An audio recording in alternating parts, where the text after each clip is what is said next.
اعوذ باللہ من الشیطان الرجیم بسم اللہ الرحمن الرحیم عن جابر بن سمرة قال شكا أهل الكوفة سعدا إلى عمر رضي الله عنه فعزله واستعمل عليهم عمارا فشكوا حتى ذكروا أنه لا يحسن يصلى فأرسل إليه فقال يا أبا إسحاق إن هؤلاء يزعمون أنك لا تحسن تصلي قال أبو إسحاق أما أنا والله فإني كنت أصلي بهم صلاة رسول الله صلى الله عليه وآله وسلم ما أخرم عنها أصلي صلاة العشاء فأركض في الأوليين وأخف في الأخريين قال ذاك الظن بك يا أبا إسحاق فأرسل معه رجلا أو رجالا إلى الكوفة فسال عنه أهل الكوفة ولم يدع مسجدا إلا سال عنه ويسنون معروفا حتى دخل مسجدا لبني عبس فقام رجل منهم يقول له أسامة بن قتادة يكنى أبا سعدة قال أما إذ نشدتنا فإن سعدا كان لا يسير بالسرية ولا يقسم بالسوية ولا يعدل في القضية قال سعد أما والله لأدعون بثلاث اللهم إن كان عبدك هذا كاذبا قام رياء وسمعة فأطل عمره وأطل فقره وعرضه بالفتن وكان بعد إذا سئل يقول شيخ كبير مفتون أصابتني دعوة سعد قال عبد الملك فأنا رأيته بعد قد سقط حاجباه على عينيه في الكبر وإنه لا يتعرس للجوار في الطرق يغمزهن. بخاری شریف کی حدیث نمبر 755 ہے. حضرت جابر بن سمرہ رضی اللہ تعالیٰ عنہ روایت کرتے ہیں کہ اہل کوفہ نے حضرت سعد بن وقاص رضی اللہ تعالیٰ عنہ کے متعلق شکایات بھیجی حضرت عمر فاروق رضی اللہ تعالیٰ عنہ کو. حضرت عمر فاروق کو شکایات ملنی تو حضرت عمر نے حضرت سعد بن وقاص رضی اللہ تعالیٰ عنہ کو معزول کر کے اپنے پاس واپس بلا لیا. جب حضرت سعد بن وقاص پہنچے تو آپ نے حضرت سعد بن وقاص سے کہا کہ آپ کے خلاف کوفہ سے شکایات آئی ہیں کہ آپ لوگوں کو نماز صحیح نہیں پڑھاتے. یعنی کوفہ کے امام تھے تو مقتدیوں نے شکایتیں بھیجیں. انہوں نے کہا کہ آپ کے متعلق شکایات ہیں کہ آپ لوگوں کو نماز صحیح نہیں پڑھاتے. تو آپ نے آگے سے عرض کی کہ مجھے اللہ کی قسم ہے میں لوگوں کو سیم اسی طرح نماز پڑھاتا ہوں جس طرح حضور صلی اللہ علیہ وآلہ وسلم ہمیں نماز پڑھاتے تھے. میں ان کو عشاء کی نماز پڑھاتا ہوں اور عشاء کی پہلی 2 رکعتیں جو ہیں وہ میں ذرا لمبی کرتا ہوں اور آخری دوسری 2 رکعتیں جو ہیں ان کو مختصر کرتا ہوں. تو یعنی حضور کا طریقہ بھی یہی تھا تو میں بھی اسی طرح پڑھاتا ہوں. ہاں ان کو معزول کر کے تو آپ نے حضرت عمار بن یاسر رضی اللہ تعالیٰ عنہ کو وہاں کا امام مقرر کر دیا اور معاملے کی تحقیق کے لیے حضرت سعد بن وقاص رضی اللہ تعالیٰ عنہ کے ساتھ چند صحابہ کو بھیجا کہ جا کے وہ معاملہ کی تحقیق کریں کہ شکایات درست تھیں یا شکایات درست نہیں ہیں. تو روایت میں ہے کہ حضرت سعد بن وقاص رضی اللہ تعالیٰ عنہ کے ساتھ وہ دوسرے صحابہ جن کو تحقیق کے لیے بھیجا گیا تھا وہ کوفہ میں گئے اور مختلف مساجد میں جا کے لوگوں سے جا کے حضرت سعد بن وقاص کے متعلق صحابہ نے تحقیق کی, پوچھا. جہاں بھی جاتے لوگوں کے مجمع میں جہاں بھی حضرت سعد بن وقاص کے متعلق سوال ہوتا تو لوگ کھڑے ہو کے گواہی دیتے کہ حضرت سعد بن وقاص رضی اللہ تعالیٰ عنہ کے اندر کوئی عیب نہیں ہے, یعنی وہ بالکل بے عیب ہیں, صحیح نماز پڑھاتے ہیں. حتیٰ کہ بنی عبس کی ایک مسجد تھی, اس مسجد میں لوگ بیٹھے تھے تو وہاں جا کے بھی انہوں نے اسی طرح سوال کیا حضرت سعد بن وقاص کے متعلق.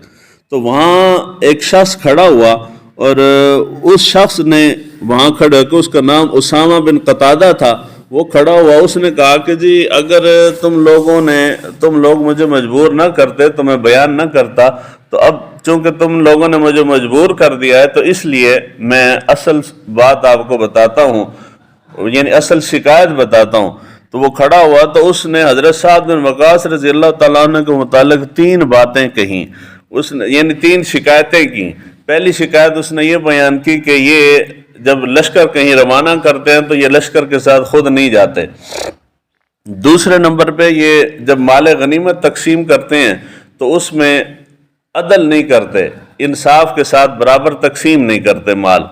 تیسرے نمبر پہ اس نے شکایت کی کہ یہ حضرت سعد بن وقاص جو ہے ان کے پاس جب کوئی کیس آتا ہے، کوئی فیصلہ آ جاتا ہے تو یہ اس میں انصاف نہیں کرتے۔ 3 باتیں اس نے کہیں۔ حضرت سعد بن وقاص رضی اللہ تعالیٰ عنہ آپ نے کہا کہ میں اس کے خلاف 3 دعائیں کرتا ہوں۔ اس نے 3 شکایتیں کی۔ حضرت سعد بن وقاص نے کہا کہ میں اس کے خلاف 3 دعائیں کرتا ہوں۔ پہلے نمبر پہ حضرت سعد بن وقاص رضی اللہ تعالیٰ عنہ نے کہا کہ اے باری تعالیٰ، اگر یہ شخص جھوٹ بول رہا ہے تو اس کی عمر لمبی کر، اس کو فقر و فاقہ دے، یعنی غربت کی لمبی عمر دے، اور اس کو فتنے کے اندر مبتلا فرما۔ حضرت سعد بن وقاص رضی اللہ تعالیٰ عنہ نے یہ 3 دعائیں کی تو اس کے بعد راوی کہتے ہیں، عبد الملک کہتے ہیں کہ آپ کی دعا قبول ہوئی، اور اس شخص کو میں نے دیکھا کہ وہ اتنا بوڑھا ہو گیا تھا، یعنی اتنی اس کی لمبی عمر ہوئی اور وہ بڑھاپا آ گیا کہ حتیٰ کہ اس کا یہ آنکھوں کے اوپر کا حصہ جو ہے یہ جھکتا جھکتا اس کی آنکھوں کے اوپر آ گیا تھا، اور وہ دیکھنے کے لیے اپنے ہاتھ سے یوں اپنا ماس اوپر کر کے دیکھتا تھا، یعنی اتنا بوڑھا ہو گیا تھا۔ اور اتنا بڑھاپا ہونے کے باوجود وہ لوگوں کی لان تان کا شکار تھا کہ اس کا طریقہ یہ تھا کہ وہ راستے میں چوک میں کھڑا ہو جاتا تھا، اور جو نوجوان عورتیں وہاں سے گزرتی تھیں ان کے اوپر فکر کستا تھا اور ان کو چھیڑ خانی کرتا تھا۔ اتنا بوڑھا شخص کھڑا ہو کے راستے میں سر عام چھیڑ خانی کرتا ہے تو لوگ اس کو گالم گلوچ کرتے تھے، لوگ اس کو برا بھلا کہتے تھے۔ تو وہ جب لوگ اس کو سمجھاتے تھے کہ تو اپنی عمر دیکھ اور اپنی حرکتیں دیکھ، تو کیا کر رہا ہے، تو وہ کہتا تھا کہ مجھے سعد کی بد دعا لگ گئی ہے۔ تو اس کو سمجھنے سے پہلے حضرت سعد بن وقاص کے متعلق جانیں کہ آپ کون ہیں۔ حضرت سعد بن وقاص رضی اللہ تعالیٰ عنہ 10 مبشرہ میں سے ہیں۔ 10 مبشرہ وہ 10 صحابہ جن کو حضور صلی اللہ علیہ وآلہ وسلم نے اپنی حیات مبارکہ کے اندر ان کو جنت کی بشارت دی ہے، جیتے جی بشارت دی ہے۔ اور یہ ان 10 مبشرہ میں سے، یعنی حضور نے ان کو بھی جنت کی بشارت دی تھی۔ اور 10 مبشرہ صحابہ میں سب سے آخر پہ حضرت سعد بن وقاص کا وصال ہوا ہے، باقی سارے پہلے ان کا وصال ہو گیا تھا، سب سے آخر پہ حضرت سعد بن وقاص رضی اللہ تعالیٰ عنہ ان کا وصال ہوا ہے۔ اور حضور صلی اللہ علیہ وآلہ وسلم نے اپنی حیات مبارکہ میں یعنی ہم آج بات کرتے ہیں تو ہم کہتے ہیں کہ فدا کا بھی و امی یا رسول اللہ، یا رسول اللہ صلی اللہ علیہ وآلہ وسلم میرے ماں باپ آپ پہ قربان ہو۔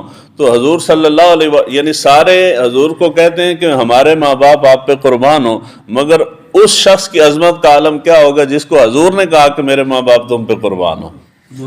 تو وہ یہ شرف جو ہے صحابہ کرام میں سے صرف 3 بندوں کو حاصل ہے۔ ان 3 لوگوں کو حضور صلی اللہ علیہ وآلہ وسلم نے فرمایا کہ میرے ماں باپ تم پہ قربان ہوں۔ ان 3 کے سوا حضور نے کبھی کسی کو نہیں فرمایا۔ ان میں سب سے پہلے حضرت فاطمہ الزہرا سلام اللہ علیہ آپ کا نام آتا ہے۔ حضرت فاطمہ کو حضور نے فرمایا تھا کہ میرے ماں باپ تم پہ قربان ہوں۔ دوسرے نمبر پہ یہ حضرت سعد بن وقاص رضی اللہ تعالیٰ عنہ ہے۔ کفار نے تابڑ توڑ حملہ کیا اور وہ سارے یکجان ہو کے حضور صلی اللہ علیہ وآلہ وسلم پہ حملہ آور ہو گئے۔ تو حضرت سعد بن وقاص رضی اللہ تعالیٰ عنہ حضور کے دفاع کے لیے حضور کے آگے کھڑے ہو گئے، یعنی جو تیر وغیرہ جو حملہ ہوتا ہے وہ میرے اوپر ہو، حضور کے اوپر نہ ہو۔ تو حضور صلی اللہ علیہ وآلہ وسلم تیر اٹھا کے پیچھے سے حضرت سعد بن وقاص کو دیتے تھے، اور وہ آگے سے کفار کے اوپر حملہ کر رہے تھے، کفار کو پسپا کر رہے تھے، کفار کو روک رہے تھے۔ اور روایت میں ہے کہ حضور ان کو تیر اٹھا کے دیتے تھے اور ہر تیر کے ساتھ فرماتے تھے کہ ساتھ تجھ پہ میرے ماں باپ قربان ہو۔ ان کے متعلق ترمذی شریف کے اندر غالباً روایت ہے، یا ابن ماجہ کے اندر ہے، حضور نے ان کے متعلق دعا کی تھی کہ باری تعالیٰ سعد جو بھی دعا مانگے اس کی دعا قبول کر۔ جو بھی دعا کرتے تھے ان کی دعا قبول ہو جاتی تھی۔ اور ان کو ایک سب سے جداگانہ شرف یہ حاصل ہے کہ حضور صلی اللہ علیہ وآلہ وسلم ان کو اپنا ماموں بھی کہتے تھے، حضرت سعد بن وقاص، یعنی سگے رشتے میں حقیقت میں ماموں نہیں تھے، مگر حضور صلی اللہ علیہ وآلہ وسلم پیار اور محبت کی وجہ سے، ان کی عزت اور وقار کی وجہ سے حضور ان کو ماموں اپنا ماموں کہتے تھے۔ یعنی اتنے جلیل القدر ہستی ہے، جلیل القدر صحابی ہیں اور جنتی ہیں، ان کے متعلق بھی مقتدی نے شکایتیں کر دیں تو مقتدی یعنی ایسا ممکن نہیں ہے کہ سارے مقتدی امام پہ خوش ہوں.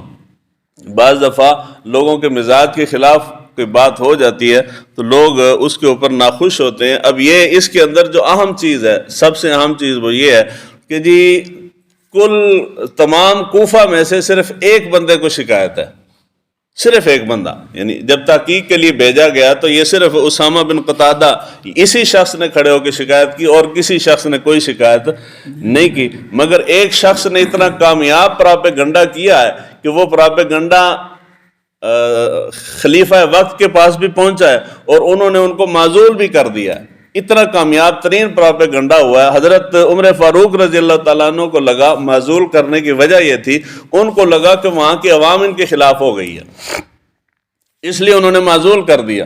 اب ان کے علم میں نہیں ہے کہ جب باہر بیٹھا شخص کو لگتا ہے کہ یہ پورا علاقہ ان کا مخالف ہے، حقیقت یہ ہے کہ صرف ایک شخص مخالف ہے، باقی کوئی مخالف نہیں ہے. تو بعض دفعہ پراپیگنڈا کرنے والا اتنا کامیاب پراپیگنڈا کرتا ہے کہ لوگوں کو لگتا ہے کہ جی پورا محلہ مخالف ہو گیا جی. تو اس شخص نے اس قدر کامیاب ترین پراپیگنڈا کیا اور پراپیگنڈا دارالخلافہ تک بھی پہنچایا. اور جب بات حقیقت میں آمنے سامنے ہوئی تو اب وہ اتنی شکایتیں پہنچانے کے باوجود بھی کھڑا ہو کے یہ احسان جتلا رہا ہے کہ جی اگر آپ مجھے قسم دے کے مجبور نہ کرتے تو میں زبان سے اظہار نہ کرتا، آپ نے مجھے مجبور کیا تو اس لیے میں اب بات بتا رہا ہوں. اب مجبور کیے بغیر تو نے شکایتیں بھیج کے وہاں معزول تو کروا دیا. اب لوگوں کے سامنے کھڑا ہو کے سچا بھی بن رہا ہے کہ جی اگر مجھے مجبور نہ کیا جاتا تو میں باتیں نہ بتاتا. پراپیگنڈا کرنے والے شخص کا مزاج یہی ہے، لوگوں کے سامنے سچا بننے کی کوشش کرتا ہے. اور تیسری چیز جو ہے، اللہ تعالیٰ ظالم کو لمبی عمر دیتا ہے. وہ لمبی عمر اس کا ہونا اس کے لیے فائدہ مند یا اس پہ اللہ تعالیٰ کا فضل یا احسان نہیں ہے. لمبی عمر اس کو اس کے ظلم کے اندر اضافے کی وجہ سے دی جاتی ہے. دیکھیں کہ جتنے بھی ظالم شخص ہیں، ملکی سطح پہ ہو یا علاقائی سطح پہ ہو یا محلے کی سطح پہ ہو، اس قسم کے شریر لوگ، ظالم لوگ ہیں، لوگوں کو نقصان پہنچانے والے، ان کو اللہ تعالیٰ طویل عمر دیتا ہے. جتنی زیادہ لمبی عمر ہوگی وہ اتنے زیادہ ظلم اور زیادتیاں کریں گے اور آخرت میں پوچھ پڑتال بھی اتنی ہوگی. لمبی عمر ہمیشہ ہر شخص کے لیے فتنہ نہیں ہے. جو گناہگار شخص ہے فتنے میں، ظالم شخص ہے فتنے میں مبتلا ہے، طویل عمر، لمبی عمر اس کے لیے اللہ کا عذاب ہے. اور جو نیک شخص ہے، اللہ تعالیٰ کی عبادت کرنے والا ہے، لمبی عمر اس کے لیے اللہ تعالیٰ کا احسان ہے. کہ جو نیک مثال نمازی بندہ ہے، اللہ کو یاد کرنے والا ہے، اس کو اللہ تعالیٰ لمبی عمر دے گا تو وہ اور زیادہ نیکیاں کرے گا. اور اگر کوئی گمراہ شخص ہے اس کو اللہ تعالیٰ لمبی عمر دیتا ہے تو اس کے لیے عذاب ہے کہ وہ اور زیادہ گناہ کرے گا. تو کوشش کرنی چاہیے، زندگی چند دن کی ہے تو انسان حق اور سچ کے ساتھ زندگی گزارے، کسی کے خلاف پراپیگنڈا نہ کرے. اللہ تعالیٰ ہمیں دین کو سیکھنے سمجھنے کی توفیق عطا فرمائے.